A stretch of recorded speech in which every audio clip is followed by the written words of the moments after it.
कीजिए, आज से लगभग 10,000 साल पहले सिंधु नदी के किनारे सुबह से पहले का अंधेरा, आसमान में तारे अभी जल रहे हैं, चांद डूब चुका है, हवा इतनी ठंडी कि सांस में भाप दिखे, नदी की लहरें धीरे धीरे किनारे से टकरा रही, छल छल छल, जैसे कोई लोरी सुना रहा हो। और उस किनारे पर एक पुराने बरगद के नीचे एक ऋषि बैठे हैं, लंबी सफेद दाढ़ी, आंखें बंद, पद्मासन में, शरीर पर बस एक धोती, और रात भर से ऐसे ही बैठे हैं, हिले नहीं, पलक नहीं झपकी। कुछ खोज रहे हैं खुद के बहुत भीतर, कुछ ऐसा जो आंखों से नहीं दिखता, कानों से नहीं सुनाई देता, दिल के भी पार कहीं छुपा है। और फिर अचानक कुछ हुआ, उनके भीतर बिल्कुल गहराई में एक कंपन उठा। होठ नहीं हिले, गला नहीं खुला, लेकिन पूरे शरीर में एक गूंज, एक लहर, जैसे कोई और बोल रहा हो उनके भीतर से, जैसे पूरा ब्रह्मांड उनके कान में फुसफुसा रहा हो एक रहस्य। और जो शब्द उभरे, अग्निमीळे पुरोहितम यज्ञस्य देवमृत्विजम।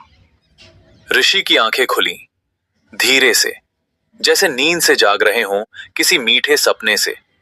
सामने नदी, दूर पूर्व में सूरज की पहली किरण पानी पर पड़ रही, सोना बिखर गया लहरों पर, और उनके गाल पर एक आंसू चुपचाप बह रहा था। उन्हें पता भी नहीं था। उन्हें पता है कुछ बहुत बड़ा हुआ है, कुछ ऐसा जो हजारों साल तक चलेगा। लेकिन न उन्होंने कुछ लिखा, न कोई कागज, न पत्थर पर खोदा। क्यों? क्योंकि उस जमाने में लिखना जरूरी नहीं समझा जाता था। जो ज्ञान सच में गहरा हो वो याद रहता है, वो दिल में उतरता है। तो उन्होंने बस एक काम किया, शिष्यों को सुनाया, और शिष्यों ने अपने शिष्यों को पीढ़ी दर पीढ़ी, बिना एक अक्षर बदले, बिना एक सुर हिले।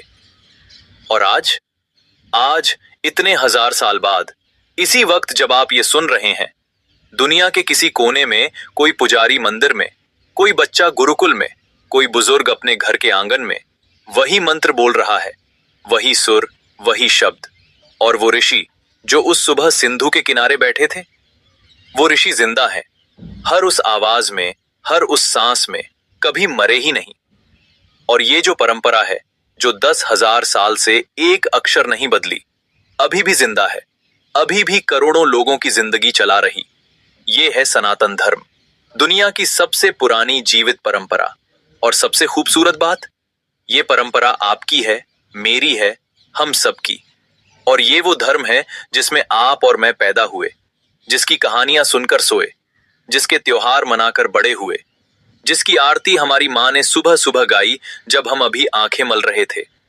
लेकिन सच कहूं तो हम में से ज्यादातर लोगों को अपने इस धर्म के बारे में उतना पता नहीं जितना पता होना चाहिए। और ये कोई शिकायत नहीं, ये एक इनविटेशन है।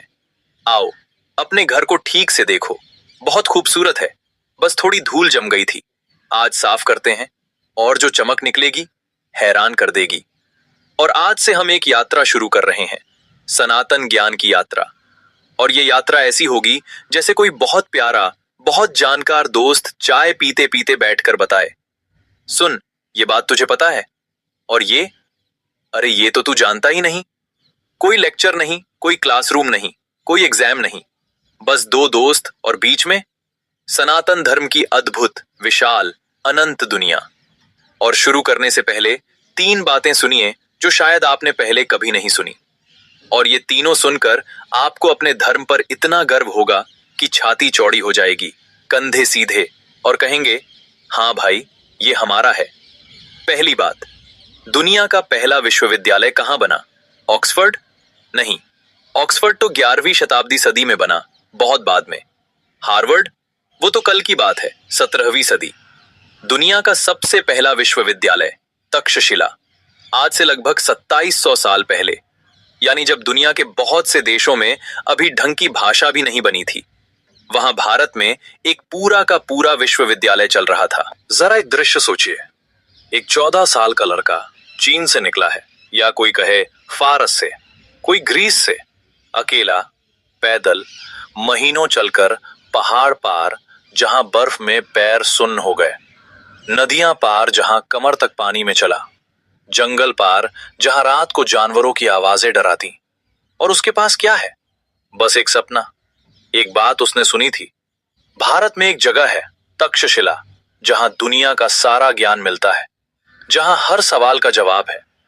थका हारा, पैर में छाले, कपड़े फटे, भूखा प्यासा, और जब आखिरकार तक्षशिला पहुंचा तो जो देखा, उसकी आंखें फटी की फटी रह गईं। 10,000 से ज्यादा विद्यार्थी, हर देश से, हर रंग के, हर भाषा बोलने वाले, 60 से ज्यादा विषय पढ़ाए जाते, चिकित्सा, ज्योतिष, गणित, युद्ध कला, दर्शन, संगीत, वास्तुकला, पशु चिकित्सा तक, और सब फ्री, कोई फीस नहीं। अमीर गरीब सब बराबर। और पढ़ाने वाले कौन? ऋषि, वो लोग जिन्होंने ज्ञान को ईश्वर माना, पैसे को कभी नहीं। और सोचिए जरा, दुनिया के किसी और धर्म में ज्ञान की अलग देवी नहीं है, कहीं नहीं। सिर्फ सनातन में सरस्वती, वीणा हाथ में, श्वेत वस्त्र, हंस पर सवार, कमल पर बैठी। क्यों? क्योंकि सनातन कहता है ज्ञान ही ईश्वर है, जानना ही पूजा है। जब आप कोई किताब पढ़ रहे हैं, वो सरस्वती का प्रसाद। जब आप किसी को कुछ सिखा रहे हैं, वो सरस्वती की सेवा। जब एक बच्चा पहली बार अ आ ई सीखता है, वो सरस्वती की आरती। ये है सनातन की सोच, इतनी गहरी, इतनी विशाल। दूसरी बात, और ये सुनकर आप रुक जाएंगे, आज पूरी दुनिया जीरो यूज करती है। हर कंप्यूटर, हर फोन, हर बैंक, हर एटीएम, हर रॉकेट, सब शून्य पर चलता है। बिना शून्य के आज की दुनिया एक दिन नहीं चल सकती, एक घंटा नहीं, एक मिनट नहीं। और शून्य किसने दिया? भारत ने, सनातन संस्कृति ने, आर्यभट्ट ने। और शून्य सिर्फ एक नंबर नहीं है, शून्य एक दर्शन है। कुछ नहीं में से सब कुछ निकल सकता है। ब्रह्मांड शून्य से बना, शून्य में लौटेगा। और ये कॉन्सेप्ट, ये किसी मैथमेटिशियन ने लिखने की मेज पर नहीं सोचा, ये ऋषियों ने ध्यान में देखा, गहरी समाधि में उतरकर। शून्य यानी ब्रह्म, जो दिखता नहीं लेकिन है, जिसके बिना कुछ नहीं, लेकिन जिसे पकड़ नहीं सकते, जैसे हवा। और तीसरी बात, और ये सबसे खूबसूरत है, सबसे गहरी, मेरा फेवरेट, सनातन धर्म दुनिया का अकेला ऐसा धर्म है जो कहता है एकम सद्विप्राः बहुधा वदन्ति। सत्य एक है, ज्ञानी उसे अलग अलग नामों से पुकारते हैं। यानी तुम जिसे राम कहते हो, कोई और उसे अलग नाम से पुकारता है, लेकिन वो एक ही है, रास्ते अलग, मंजिल एक। और ये बात कब बोली गई? 10,000 साल पहले, जब बाकी दुनिया अभी मेरा सही तेरा गलत में उलझी हुई थी, जब धर्म के नाम पर तलवारें निकल रही थी। तब सनातन धर्म ने बहुत शांत आवाज में कहा, सब सही, सबका अपना रास्ता, और हर रास्ते का सम्मान। जरा ईमानदारी से सोचिए, अगर पूरी दुनिया ये एक बात मान ले, बस ये एक, तो कितने झगड़े खत्म, कितने युद्ध रुके, कितना खून बचे, कितने माओं के बेटे घर लौटें, कितने बच्चे अनाथ न हो। और ये बात, ये हमारे ऋषियों ने हजारों साल पहले कह दी थी। हमें बस याद करनी है और जीनी है। और यही बात, यही सब रास्ते एक वाली बात एक दिन पूरी दुनिया ने सुनी, और उस दिन को इतिहास भूल नहीं सका। 11 सितंबर 1893, शिकागो, विश्व धर्म महासभा, एक विशाल हॉल, 4,000 लोग, दुनिया भर से आए हर धर्म के बड़े बड़े विद्वान, पादरी, मौलाना, रब्बी, बौद्ध भिक्षु, सब अपनी अपनी किताबें, अपने अपने भाषण। और एक नौजवान भारतीय, भगवा कपड़े में, सिर पर पगड़ी, जेब में बस कुछ रुपए। होटल का किराया देने के पैसे भी पूरे नहीं थे। पिछली रात ठीक से खाना नहीं खाया था, और पिछली कई रातें सो भी नहीं पाया था। शिकागो की ठंड में कांपते हुए किसी अनजान अमेरिकी के घर में, किसी कोने में, कहीं भी जहां ठहरने को जगह मिली। और जब सुबह हॉल में पहुंचा तो डरा हुआ, मैं क्या बोलूंगा? मेरे पास कोई लिखा भाषण नहीं, सब लोग बड़े बड़े विद्वान, मैं अकेला। दिन भर सबने बोला बड़ी बड़ी बातें, लिखे हुए भाषण, मेरा रास्ता सही, बाकी गलत, मेरे पीछे आओ। और उसका नाम बार बार लिस्ट से हटाया जा रहा, अगला अगला, शायद उसे मौका ही ना मिले। लेकिन आखिर में शाम को उसका नाम पुकारा गया। वो उठा, धीरे से स्टेज पर गया, मां सरस्वती को मन में याद किया, आंखें बंद की, गहरी सांस ली और जब बोला, sisters and brothers of America, बस इतना ही, और पूरा हॉल खड़ा हो गया। 2 मिनट तालियां, रुकने का नाम नहीं। कुछ लोगों की आंखें भीगी और उन्हें खुद पता नहीं क्यों, बस भाई बहन सुनकर कुछ हो गया अंदर। जैसे बरसों से बंद कमरे में अचानक खिड़की खुली और ताजी हवा का झोंका आया। क्योंकि दिन भर सबने कहा, लेडीज एंड जेंटलमैन, दूरी वाली भाषा, और इस नौजवान ने कहा, तुम मेरे भाई हो, मेरी बहन, कोई ऊंचा नीचा नहीं, कोई मेरा तेरा नहीं, एक परिवार, एक घर। और वो नौजवान स्वामी विवेकानंद। और वो धर्म जिसकी बात वो कर रहे थे, सनातन धर्म, हमारा धर्म, आपका और मेरा, जिसकी गूंज उस दिन शिकागो से चलकर पूरी दुनिया में फैल गई और आज भी फैल रही है। लेकिन सनातन धर्म सिर्फ गर्व की बात नहीं, सनातन धर्म शांति की बात है। और ये शांति, ये बाहर की शांति नहीं, ये अंदर की शांति, जो किसी एसी कमरे में नहीं मिलती, किसी वैकेशन पर नहीं, किसी बैंक बैलेंस से नहीं, किसी प्रमोशन से नहीं। ये वो शांति जो तब भी हो जब बाहर तूफान हो, जब सब बिगड़ रहा हो, जब कोई अपना छोड़ दे, जब पैसे खत्म हो, और अंदर अंदर एक ठहराव, सब ठीक होगा, और अगर ठीक ना भी हो तो भी मैं ठीक हूं। कैसे मिलती है ये शांति? बहुत सारे रास्तों से, और इस पूरी यात्रा में हम एक एक रास्ता जानेंगे।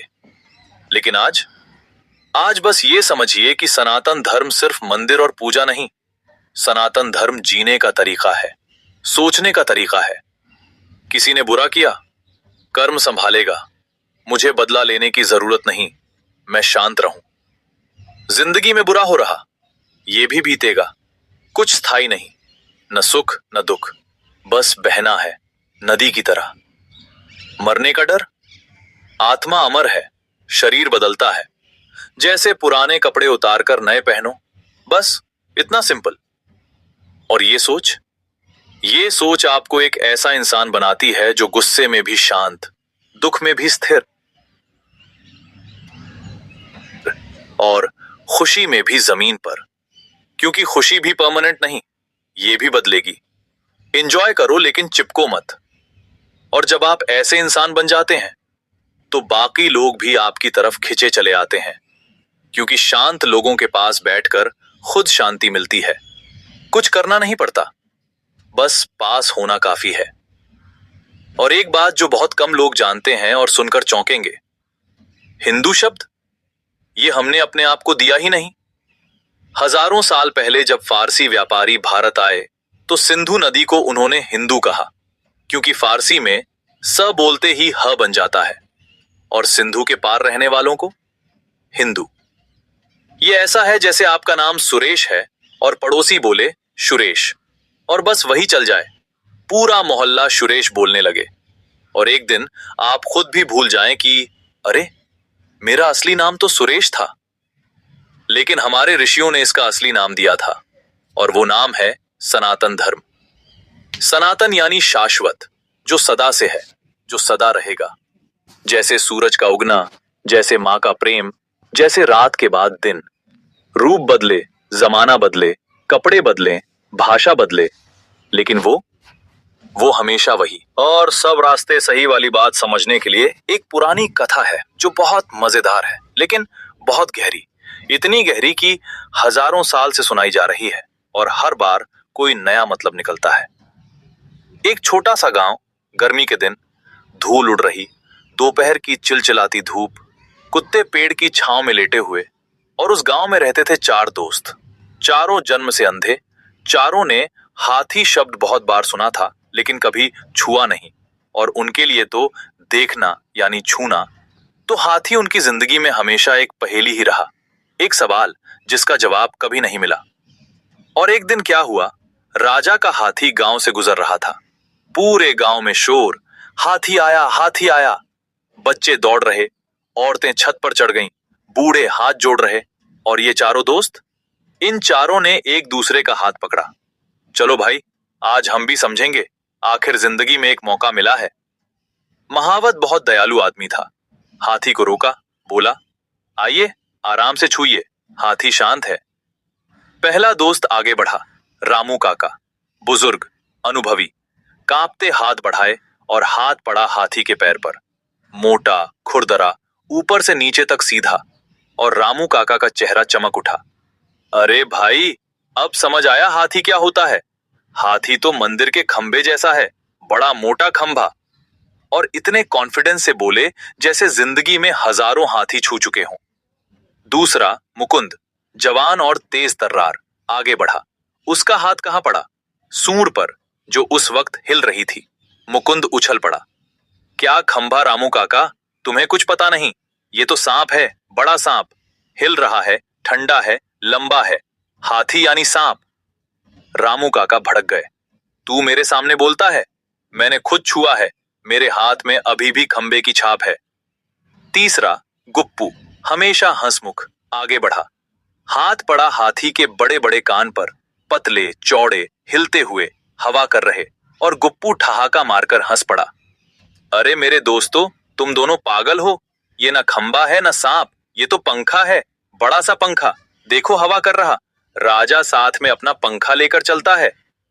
और चौथा, बंशी, जो बात बात पर गुस्सा हो जाता। उसका हाथ कहां पड़ा? पूंछ पर, पतली, मुड़ी हुई, रस्सी जैसी। और बंशी चिल्लाया, तुम सब बेवकूफ हो। खंभा, सांप, पंखा, सब बकवास। ये तो सिर्फ एक मोटी रस्सी है। हाथी यानी रस्सी, बस, और कुछ नहीं। और फिर क्या हुआ? चारों लड़ने लगे। धक्का मुक्की, गालियां। तू झूठा, तू खुद अंधा है। अरे भाई, अंधे तो वो सब थे, वो तो सच था। लेकिन जो वो समझ नहीं पा रहे थे, वो था कि आंखों के अंधेपन से भी गहरा एक अंधापन होता है। और वो है ये सोचना कि मैंने जो छुआ, बस वही पूरा सच है। गांव वाले जमा हो गए, तमाशा शुरू। महावत हंस रहा, बच्चे ताली बजा रहे, और आखिर में गांव का बुजुर्ग विद्वान आया। एक बूढ़े गुरुजी, सफेद दाढ़ी, शांत आंखें। उन्होंने चारों को बिठाया, पानी पिलाया, फिर धीरे से बोले, बेटा, तुम चारों सही हो, और तुम चारों में से कोई पूरा सही नहीं। हाथी खंभा भी है, उसके पैर। हाथी सांप भी है, उसकी सूंड।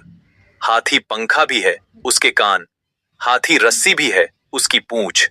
लेकिन हाथी इन सब से कहीं ज्यादा भी है, एक पूरा विशाल प्राणी, जिसे तुम चारों में से किसी ने पूरा नहीं छुआ। अगर आज तुम एक दूसरे से लड़ने की जगह एक दूसरे की सुनते, मिलाकर समझते, तो पूरा हाथी दिख जाता। चारों चुप, शर्मिंदा, सिर झुकाए। पहली बार उन्हें समझ आया कि जिंदगी में सिर्फ आंखों का देखना नहीं, दिल का देखना भी जरूरी है। और दिल का देखना तब होता है जब आप अपने मैं सही को एक पल के लिए रख दें और दूसरे की सुने। अब जरा ईमानदारी से सोचिए, आज हम ये काम नहीं करते? व्हाट्सएप के ग्रुप में पॉलिटिक्स पर बहस शुरू हुई। दो लोग भरे हुए, दोनों कॉन्फिडेंट, दोनों मैं सही तू गलत, और शायद दोनों ने हाथी का एक एक पैर ही छुआ है। ऑफिस की मीटिंग में एक कहे, हमारी कंपनी बहुत अच्छी चल रही, दूसरा, डूब रही है। और दोनों शायद सही हैं, बस अलग अलग हिस्से देख रहे हैं। घर की डाइनिंग टेबल पर पापा का कहना ठीक, माँ का कहना ठीक, बच्चे का कहना ठीक, लेकिन कोई पूरा हाथी नहीं देख रहा, और खाना ठंडा हो जाता है लड़ाई में। और धर्म में तो और भी ज्यादा। कोई कहे मूर्ति पूजा सही, कोई कहे निराकार ही ईश्वर, कोई कहे प्रेम ही सब कुछ, कोई कहे सेवा ही पूजा। और सब अपनी अपनी जगह सही, लेकिन सबका एक एक हिस्सा पूरा हाथी। वो तो इन सब से बड़ा है, इन सब से परे है। और सनातन धर्म यही सिखाता है, सबकी सुनो, सबका सम्मान करो। तुम्हारा सच भी पूरा नहीं, मेरा भी नहीं, मिलकर शायद कुछ ज्यादा दिखे। और इसीलिए सनातन धर्म में इतनी विविधता है कि देखकर दिल खुश हो जाए।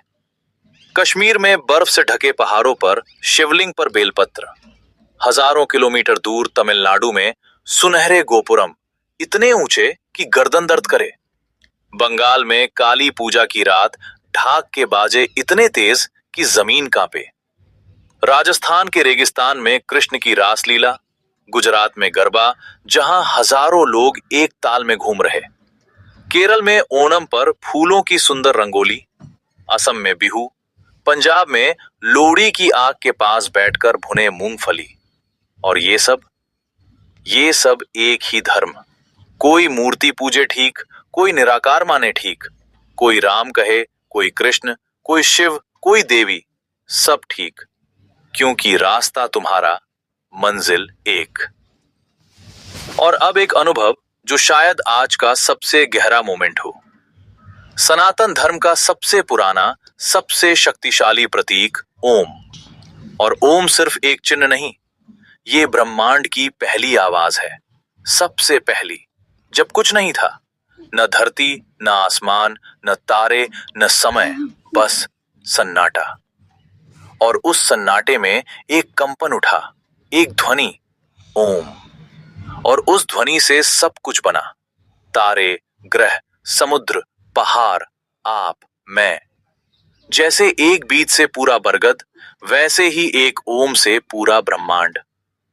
और अभी जहां भी हैं, कुछ करने की जरूरत नहीं, बस आंखें बंद, गहरी सांस और धीरे से ओम महसूस किया। 3 ध्वनियां हैं इसमें। अ गले से शुरू होती है, पेट से, जहां सृष्टि, ब्रह्मा की ध्वनि। ऊ सीने में आती है, जहां दिल धड़कता, जहां पालन, विष्णु की ध्वनि। और म होंठ बंद होते हैं, विलय, शिव की ध्वनि। और फिर साइलेंस, वो चुप्पी जो म के बाद आती है। और वो साइलेंस, वो सबसे जरूरी हिस्सा, ब्रह्म, जो शब्दों से परे, जो बोलने से नहीं, चुप होने से मिलता है। जैसे संगीत में सबसे पावरफुल नोट्स नहीं, नोट्स के बीच का साइलेंस होता है। वो गैप, वो ठहराव, उसके बिना बस शोर, संगीत नहीं। और ओम को केवल एक शब्द मत समझिए। ओम एक ध्वनि से अधिक एक अनुभव है। जैसे सृष्टि की सबसे पुरानी सांस, जैसे अनंत शून्य में उठी पहली हल्की सी तरंग, जैसे गहरे सन्नाटे के हृदय से निकली कोई मौन पुकार। जब कोई श्रद्धा से ओम उच्चारित करता है, तो ऐसा लगता है मानो भीतर बिखरी हुई सारी धड़कनें धीरे धीरे एक लय में आ रही हों। जैसे मन की उलझी डोरियां किसी अदृश्य हाथ से सुलझ रही हों। शायद इसीलिए हमारे ऋषियों ने ओम को केवल बोला नहीं, जिया, क्योंकि उसमें उन्हें ब्रह्मांड की विशालता भी सुनाई देती थी और अपने भीतर की शांति भी। ओम मानो वो सेतु है जहां बाहर का अनंत और भीतर का मौन एक क्षण के लिए एक दूसरे को छू लेते। और ये था सनातन धर्म का पहला दर्शन।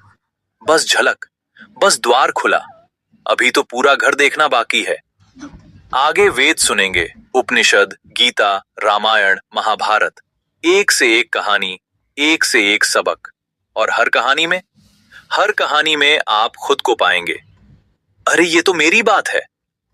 क्योंकि सनातन धर्म की खूबसूरती यही है, हजारों साल पुरानी कहानियां, लेकिन लगती हैं जैसे आज सुबह लिखी गईं। आपके लिए, मेरे लिए, हम सबके लिए। अगले अध्याय में कर्म और पुनर्जन्म, और एक कहानी महाभारत के आखिरी पन्नों से, जहां युधिष्ठिर स्वर्ग का दरवाजा ठुकरा देते हैं एक कुत्ते के लिए, और जब पता चलता है कि वो कुत्ता कौन था, तो सब कुछ बदल जाता है। और आज बस एक छोटा सा काम, किसी ऐसे इंसान से बात कीजिए जो आपसे बिल्कुल अलग सोचता है, और बहस मत कीजिए, बस सुनिए पूरा ध्यान से, क्योंकि शायद उसने हाथी का वो हिस्सा छुआ है जो आपने कभी छुआ ही नहीं। दीपक से दीपक जले, ज्ञान से ज्ञान बढ़े। अगर ये अच्छा लगा तो सुनते रहिए। ये था सनातन ज्ञान। ओम शांति।